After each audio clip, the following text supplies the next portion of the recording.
আল্লাহর একজন নবী ছিলেন হযরত লূত আলাইহিস সালাতু ওয়াস সালাম। ওই সময়ের লোকেরা সমকামিতার মতো জঘন্য গুনাহের মধ্যে লিপ্ত ছিল, জঘন্য কাজের মধ্যে লিপ্ত ছিল। নবী লূত আলাইহিস সালাতু ওয়াস সালাম, ওনার স্ত্রী ছিল তাদের সহকারী, মানুষকে গুনাহ করার জন্য সাহায্য সহযোগিতা করত। আল্লাহ রাব্বুল আলামিন আযাবের ফেরেশতার মাধ্যমে নবী লূত আলাইহিস সালাতু ওয়াস সালামকে জানালো, তোমার কওমের উপর ভয়ঙ্কর আযাব আসতে যাচ্ছে, তুমি তোমার পরিবারকে নিয়ে এখান থেকে চলে যাও, গ্রাম ছেড়ে চলে যাও। তবে হ্যাঁ, সামনে আগানোর সময় পিছনে ফিরে তাকানো যাবে না। নবী লূত আলাইহিস সালাতু ওয়াস সালাম ওনার পরিবারকে নিয়ে, ছেলে মেয়ে বউ বাচ্চা সবাইকে নিয়ে গ্রাম ছেড়ে চলে যাচ্ছিল। কিন্তু ওনার স্ত্রীর দিলের মধ্যে ওনার কওমে লোকেদের জন্য চটপট করছিল। আল্লাহ রাব্বুল আলামিনের হুকুম ছিল পিছনে ফিরে তাকানো যাবে না। ওনার স্ত্রী আল্লাহ রাব্বুল আলামিনের হুকুম অমান্য করে পিছনে ফিরে তাকালো, আর সঙ্গে সঙ্গেই আল্লাহ রাব্বুল আলামিনের গজব ওনার স্ত্রীর উপরও নাজিল হলো। সঙ্গে সঙ্গেই জীবন্ত পাথরের মূর্তি হয়ে গেল।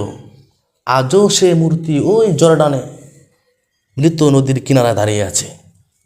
ইউটিউবে সার্চ দেন, নেটে সার্চ দেন, এখনো পাবেন। আল্লাহু আকবার। নবীর স্ত্রী হওয়ার পরেও আল্লাহর গজব থেকে রেহাই পায় নাই, ছাড় পায় নাই।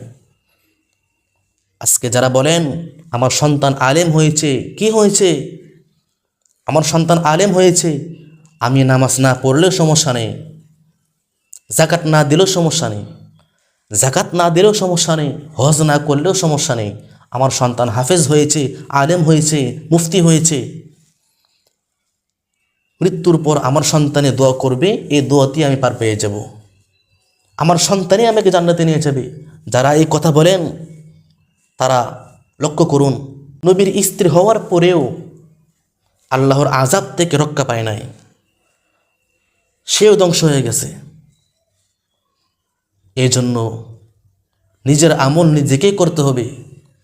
আমার আমল আমাকে করতে হবে, আমার নামাজ আমাকে করতে হবে, আমার নামাজ আমাকে আদায় করতে হবে, আমার যাকাত আমাকে দিতে হবে। মৃত্যুর পর আমার কবরের মধ্যে আমার ছেলে আসবে না, আমার মেয়ে আসবে না, আমার কবরে আমাকে যেতে হবে, একা যেতে হবে, একা থাকতে হবে, আমাকে থাকতে হবে, একা থাকতে হবে। এই জন্য মুসলমান ভাইরা আমার, এই জন্যই বলি মুসলমান বাবাজিরা, ভাইরা, সবাই আল্লাহর দিকে আসো, একটু আল্লাহর দিকে দিলটা নরম করো।